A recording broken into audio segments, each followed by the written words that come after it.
All right, before we jump into the panel, hello everybody, welcome, thanks for being here. My name is Boris Logvinskiy. I had a product at MoPub, and we're going to spend a little time talking. I'm just going to do this. Maybe that'll work. We'll spend some time talking about, as the title of the panel says, advanced bidding. Before we jump into the panel, I kind of want to recap what's been happening in the industry for everybody, talk a little bit about what's going on and why publishers in particular should care. So header bidding has been a topic of conversation in the broader ad tech system or ecosystem for a really, really long time. It really changed how desktop is monetized. And to recap for everybody what that is today, the majority of publishers monetize their apps like this, the traditional waterfall. You go down order by order in terms of the demand sources that pay you the most, the demand sources that pay you the least on the average CPM, and the one that fills first serves the ad.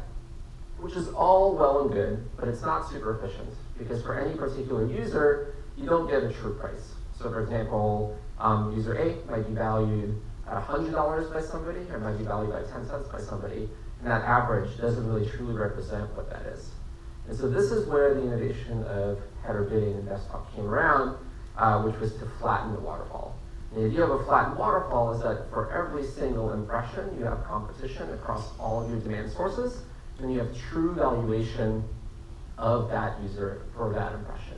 What that does is maximizes publisher yield because you have fair and effective competition, makes it really efficient for the advertisers to reach their goals because now when they're willing to pay a ton of money for a particular impression, they win, and when they're not, they don't. And that creates a more fair and equal marketplace in the way to sell impressions. So, header bidding is a great name, but in apps, we don't have headers, and so for MoPub, the way we're thinking about this solution, we call it advanced bidding.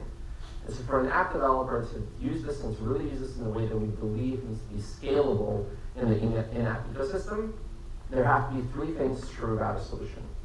The first is it needs to be fully supported by the ad server. And what I mean by that is it can't just replicate what happened in desktop, because in desktop, the overhead required to manage a header bidding solution is just overwhelming. It doesn't make any sense. If we're going to build this from scratch, if we have the opportunity to do this right, then let's do that. Let's make it something that's easy to set up and easy to manage.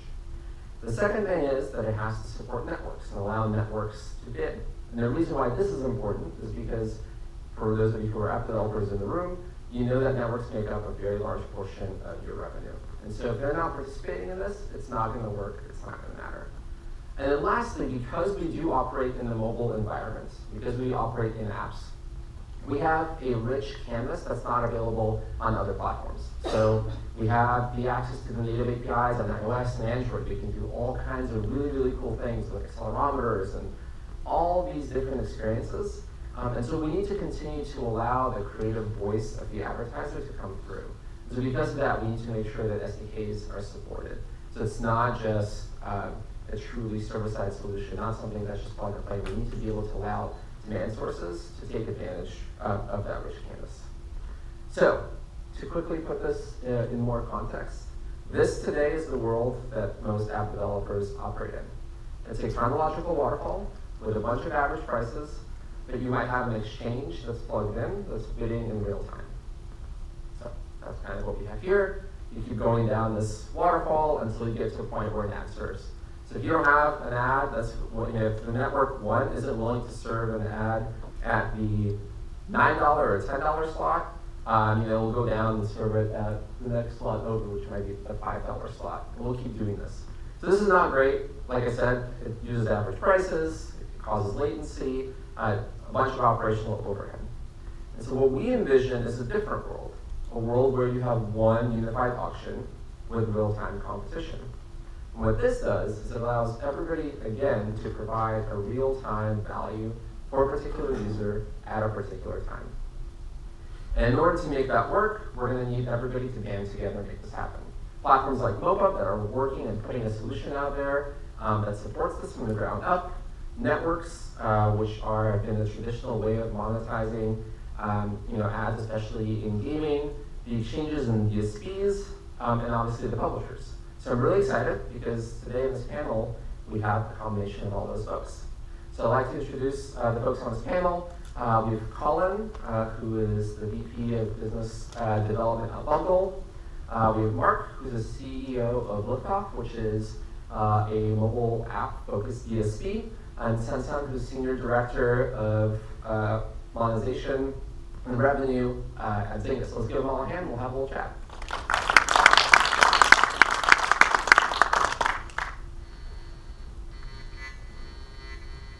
I think it's me. Hold on, I'm gonna hold this, so we'll be fine. All right. Gentlemen, welcome.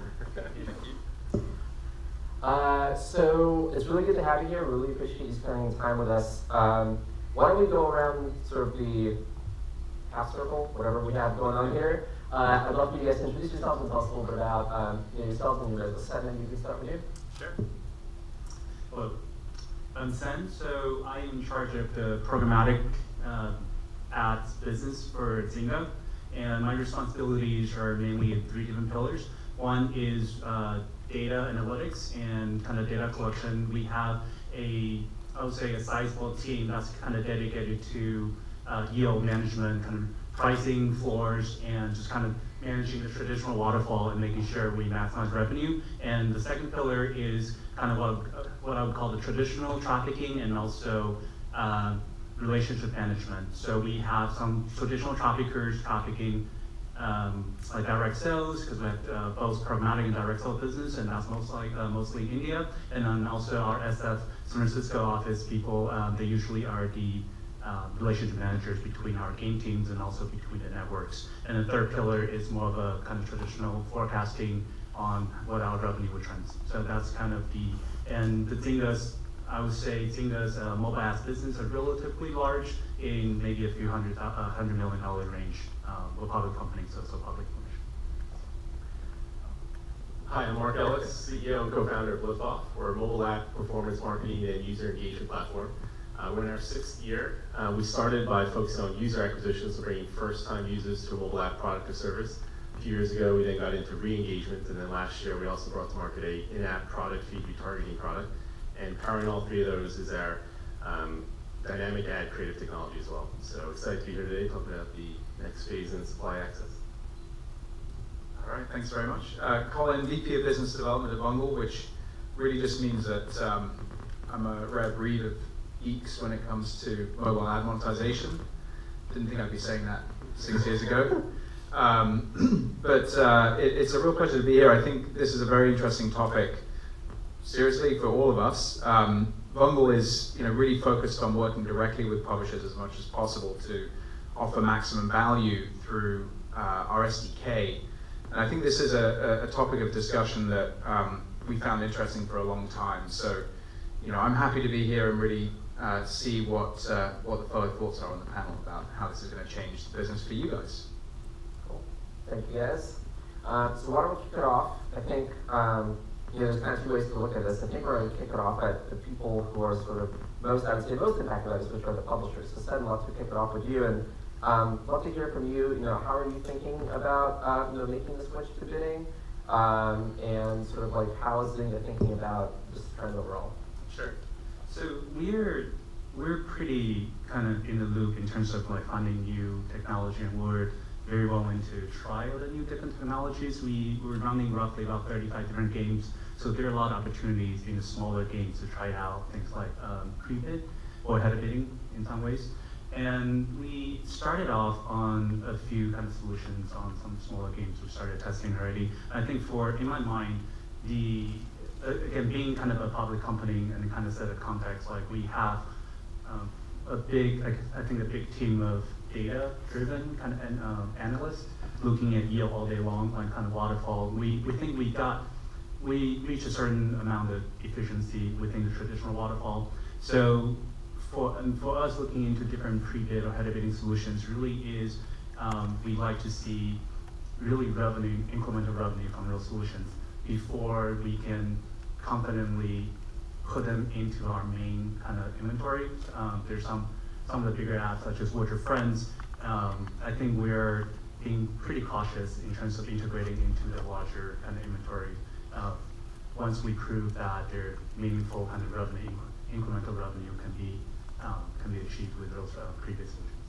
Yep, that makes a lot of sense. And On the demand side, for for Mark, for you, how have you guys been thinking about this, or how's this, the conversation at least impacted, your business?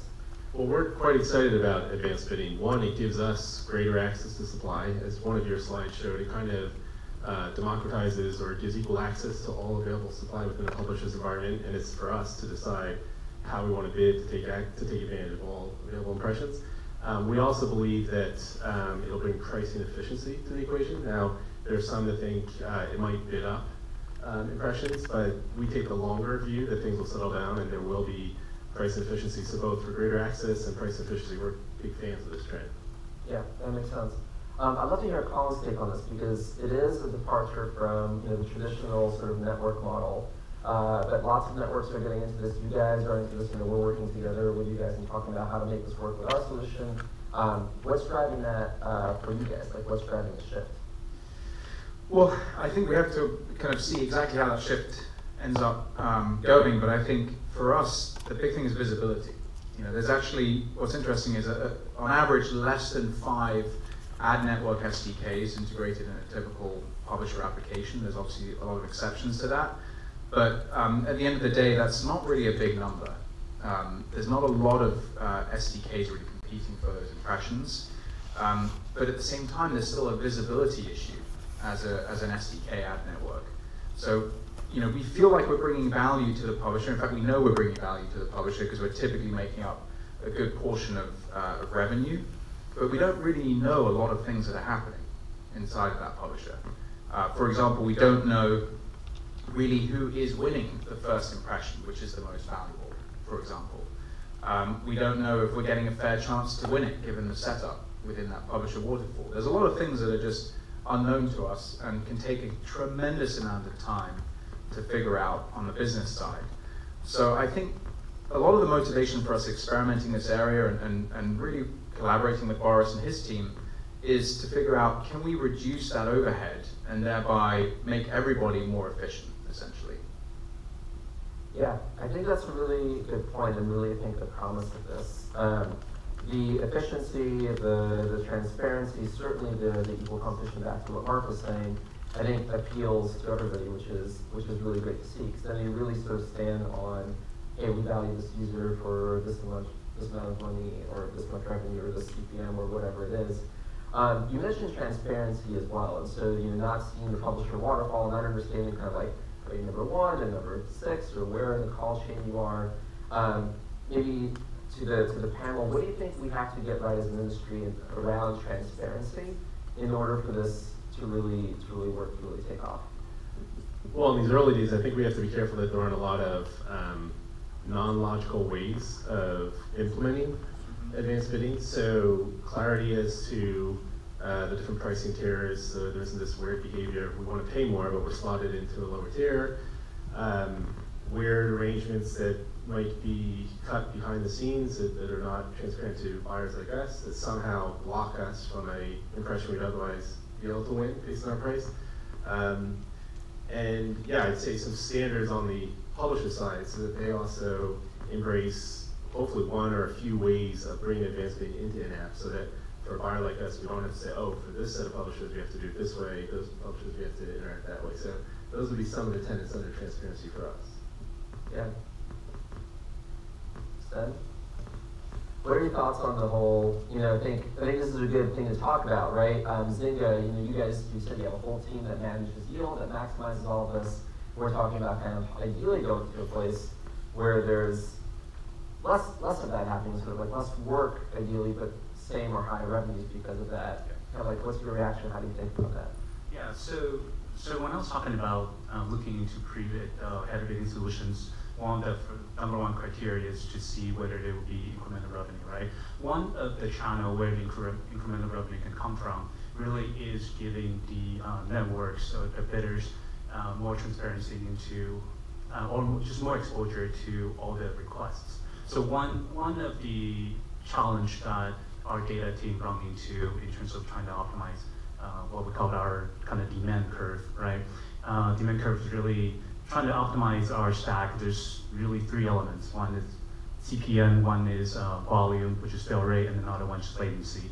So one of the challenges. the main challenge our data team really run into is finding a balance of the three elements. And we're constantly doing different testings in terms of price floors, in terms of who should be the first, who would be second. If we move this network one into the first position at, let's say, $2 more, how much their fill rate is going to decrease. And after a while, each network in our stack sort of settle into some sort of preferred kind of position, and we don't really move them as much anymore. However, the downside of that is, for example, Vungle, maybe they got one really good campaign coming up, like, and we just don't know about it. Like maybe we should move them to all the way to the top and have exposed to first impressions. But because that we use all the information is based on historical, right? Because we use such historical information trying to determine where they are in our stack. It's very difficult sometimes to catch some of the live information. So one of the channel to get incremental revenue through header bidding really is exposing everyone to the same request, to the same call, and have them kind of step up if they can see, if they want to pay, let's say, $2-3 more than what the normal average is, they are able to do so, and that would be one of the good channel without us kind of, pulling our hair all day long trying to figure out where to place everyone, where to set a price floor. Yeah, I think that makes a lot of sense. I'm glad you guys are sort of thinking about it that way.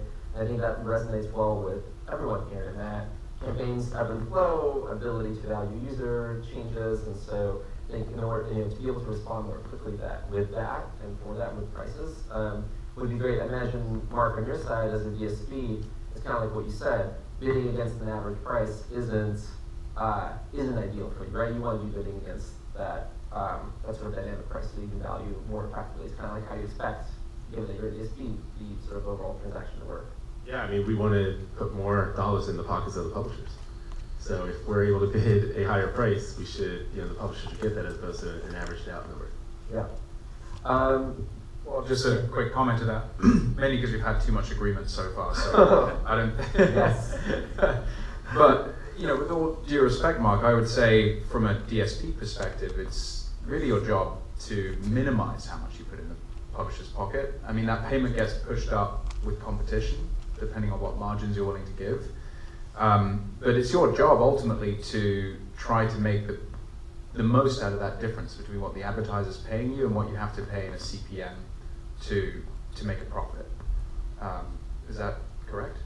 So I'm having a little fun, given that the publisher's in the crowd. But yes, obviously our reason for being is to find the most efficient way to target and attract engaged users on our advertiser's behalf. But we do make a play for every impression we see that has a few data elements to them. And so we aspire to win every and all of those. And we know that some are going to be more highly priced, some are going to be more low, or priced lower. But yes, I was being a little bit facetious when I said we want to put more dollars in the pockets of publishers. Colin, I'm sort of put that back on you as well, because at the end of the day, you guys are also, even as a network, right, you're also in this position, I think we all are, in this position of driving value to the advertiser, achieving the advertiser goals, and at the same time making sure that we have strong relationships with the publishers. Like, how do you guys think about that balance as well? Yeah, I mean, ultimately we all want to try to make as much money as possible, which really I think we want to figure out how we can align those interests as much as possible, because that's how we make things more efficient on the supply and the demand side. By that I mean, for example, in this ecosystem, I would say probably the majority of independent publisher revenue is coming from, by independent I mean outside of Facebook and Google and some of the the bigger names out there. Most of the revenue is coming from app install campaigns. So probably a $25 to $30 billion industry by 2020. So under those conditions where an advertiser wants to pay on results, often quite far down funnel, to where you have to bid on a CPM basis, that means that you have to arbitrage the difference. You don't have a choice. But traditionally, the way that networks have worked with publishers, I think, has been much more on a revenue sharing model. In other words, we both succeed together, or we both fail together. And so that aligns interests. But ultimately, for a network, you still have your interests aligned with the advertiser, because you can only make money and make more money if you can perform. So I think the question for me is how we go from a revenue sharing model to one where we have to start to bid and commit to a price, and how that might impact the dynamics. And what you just articulated has been, I think, the latest generation of buyers, known more generally as DSPs. That's how they started out. So we didn't come of age when ad networks had, established their rev share models. We were all about, being held to an impression or click. Liftoff focuses on a post-install engaged user metric tied to revenue. But for us, we say bring on advanced bidding as quickly as possible, because that just further supports our business model, which we think the rest of the industry needs to get there. It's not about rev share or sharing some of the impression costs. It's about being held to a post-install revenue metric, and those that can't support it, should be ushered to the sideline, because that's the most efficient way to advance the advertiser's best interests. Potentially, but I think, Stan, any opinions? To be honest, for my side, honestly, whoever bids higher. Okay. How about your demand colleagues? We're missing. I thought we had everybody, but we're missing one key thing. We need to get a marketer in here. So next time we'll get like a UA manager from Zynga or somebody else to pronounce it. That's right, and talk about that. Yeah. I want to shift the conversation a little bit, maybe on a more technical level. One of the things that we talked about on the call, which I thought was really interesting, was Sen, when we were prepping for this, you talked about how excited you were for SDKs to go away. And we had, Colin and I had like a perspective on that, which was like, maybe not, right? Because there's something that happened in desktop. I'd love for you to sort of talk a little bit about that. We can share sort of some insights with the broad group about the value of that. I think it would make for an interesting thing to discuss for a moment. Yeah, sounds good. So I've been thinking about this topic a little bit. Initially, obviously, in an ideal world, we want to be really lightweight, given that in-app has its own kind of unique challenges. It's not like desktop, right? In-app, the memory kind of consumption, the size of the app, all that matters. We can have 30, 40 different SDKs in there. Right now, we'll probably have more than 15, which is considered quite a bit.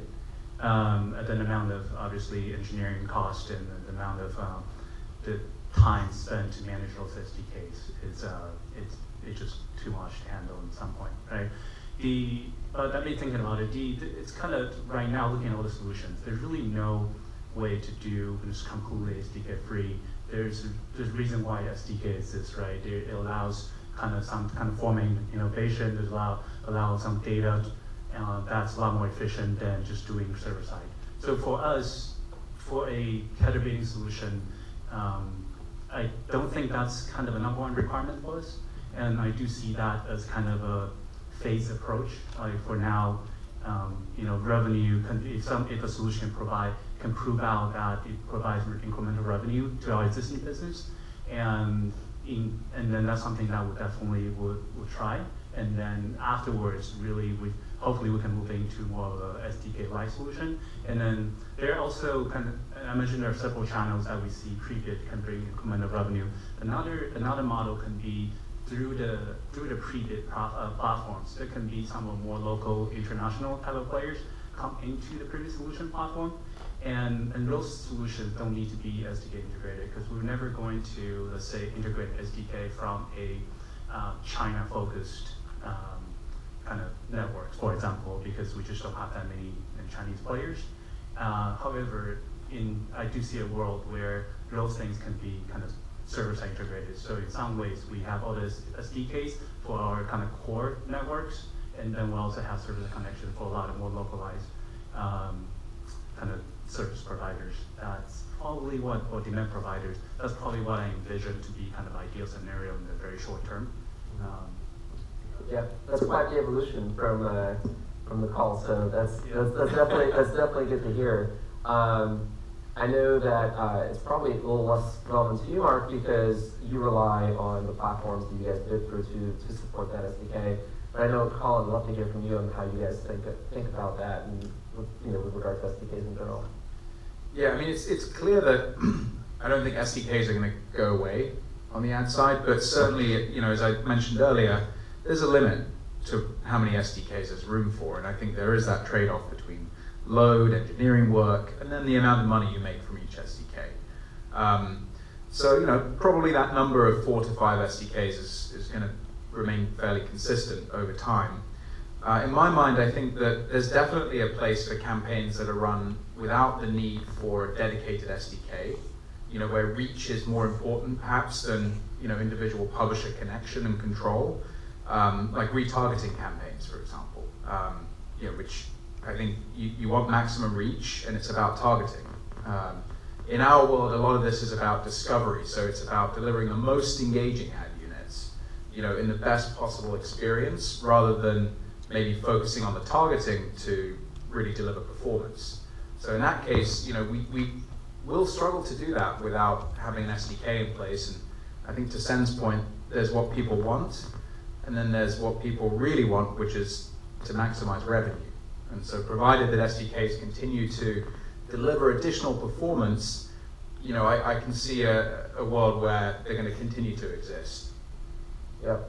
From our perspective, from Novo's perspective, I think that's exactly right. It's sort of back to what I was saying earlier. I think because the in-app ecosystem, or because we're running on this device and there's all this richness that's available to us, if you think about 360 video coming around, if you think about maybe AR experiences and maybe getting to the world of AR ads, we're sort of stepping a lot outside of what's possible, what's happening now. But if you think that we move down in that direction, you're going to need that, because without it, you wouldn't be able to create those unique experiences, and those unique experiences are the experiences that engage the user, and when you engage the user, that's when, like we all said earlier, that's when everybody gets to make money. So, definitely think a balance makes sense. I think, Sen, your approach definitely also makes sense from how do we think about this from our key markets and our sub-markets, and how do we balance that out? Because 50 SDKs, kudos to you guys, that's a ton of effort for sure.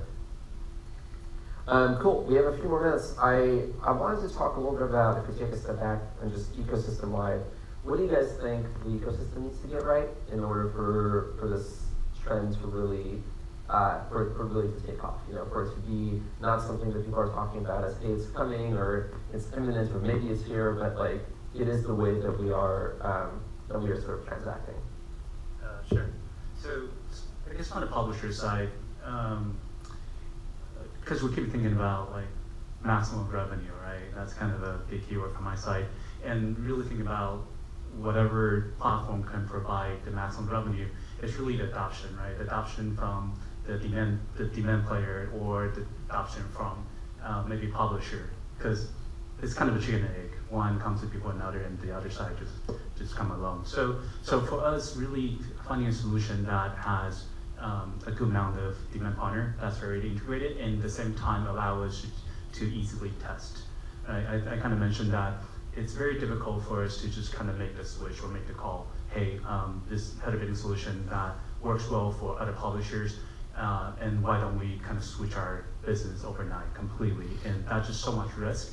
And again, keeping in context that we're kind of public company, and given the size of revenue, it's very unrealistic to kind of do overnight. So thinking about a solution that would really kind of gain a lot of traction with the publishers really is allowing publishers to have an easy way to integrate their own, either the existing kind of work process kind of alongside with the waterfall, or have some sort of ways to kind of test it out and have really proven solid revenue upside for someone to have the incentive to really make that switch.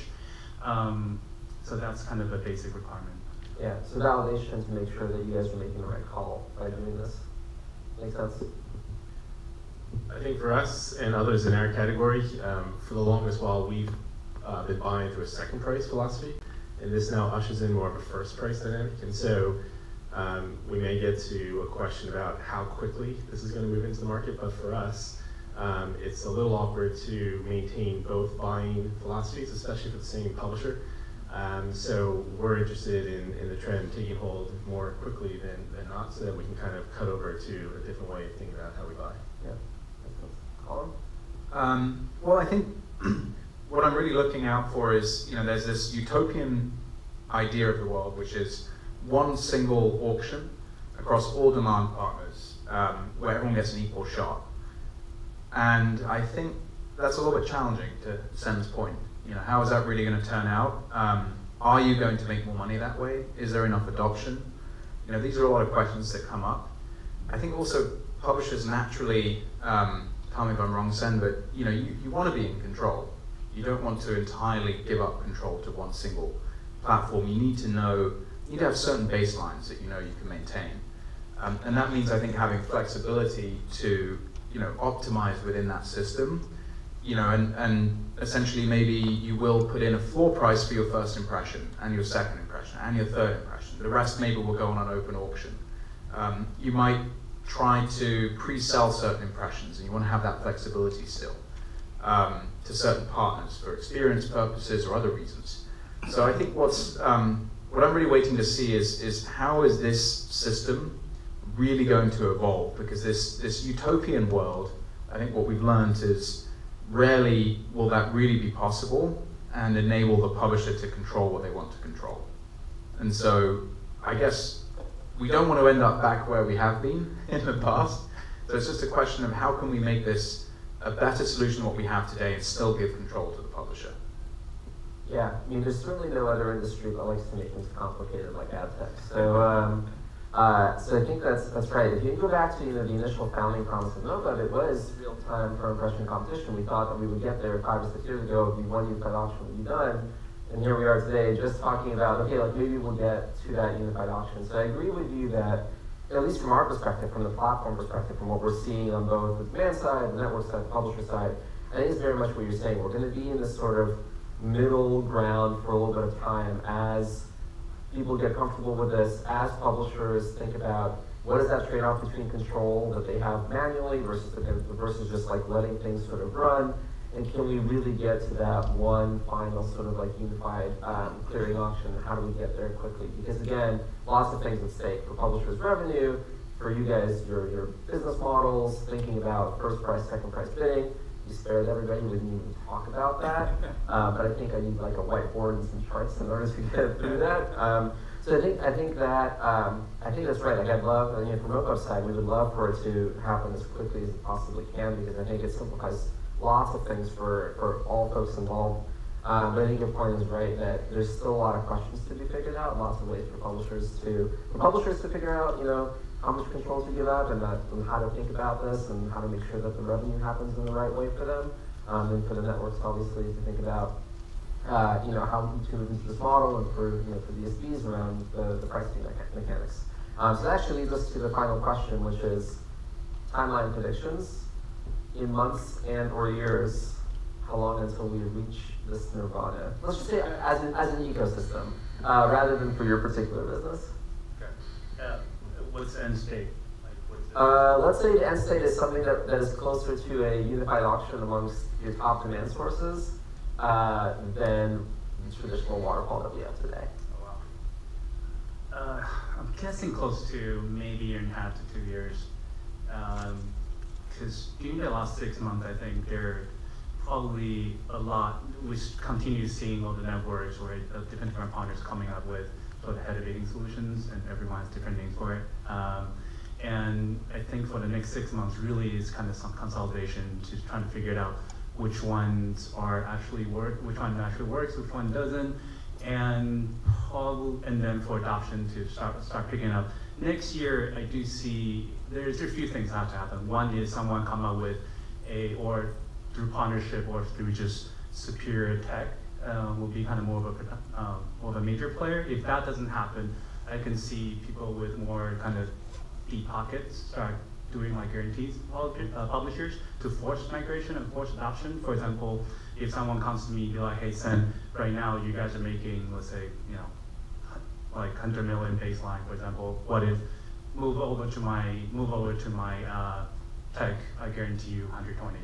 And you have no risk, migrate over, instant revenue gain, and allow me to improve adoption and on the publisher side, inventory side, and then in a way push all the migration over from the demand side. That can happen. So again, either when someone has a superior tech, or two, someone just get fed up with getting patient and have a deep pocket, come out with a guarantee, and maybe 1.5 and 2 years, we'll reach that end state that you described. Mark? Yeah, from our perspective, it's not about if or even whens. We are already buying in that environment, but to your stipulation about broad-based appeal, it's when a company like Zynga isn't doing it for one or two of their apps, but across all 35 plus apps. And so we have a similar time horizon, about 1.5 years to 2 years. Cool. Colin? Well, 12 months ago, I thought that this year, it would be already, a pretty significant portion of our revenue, and I was completely wrong. So I guess I was wrong probably for two reasons. One is that it is harder to really figure out how to do some of this stuff with SDKs. We're not just talking about tags that we can run. And GDPR, of course, has been a giant pain for everybody here. So I think that's really slowed things down. That's my excuse for being wrong. So I'd say, I would expect to start seeing it make up, at least 10 to 15% of publisher revenue within 12 months. That would be my prediction. All right. All around steady. You heard it here first. We can follow up and see how we did. I want to thank you guys for stopping by, for spending time with us. Thank you all. I think we have a couple of minutes for questions. If anyone's got any questions out there. Yeah. So you guys heard it's like a blockchain gamer connects as well, and like there are quite a few ad solutions on the blockchain, very like a infantile stage, but do you see like adoption of blockchain in the next year by your company or by your competitors, or some sort of impact with fraud, with transparency that they can bring? I'll go quickly first on this. The question was just about blockchain and whether we have any plans to adopt, given that there's a lot of platforms already sort of working on ad tech on the blockchain. And I know that there's a big blockchain contingent to this conference, but the reality is, unfortunately, no.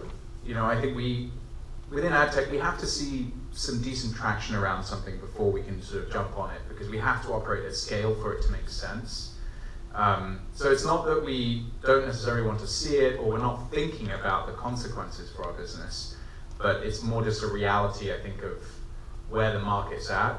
And I think that's still going to take quite a long time. Yeah. Sen, anything from you guys on the Zynga side?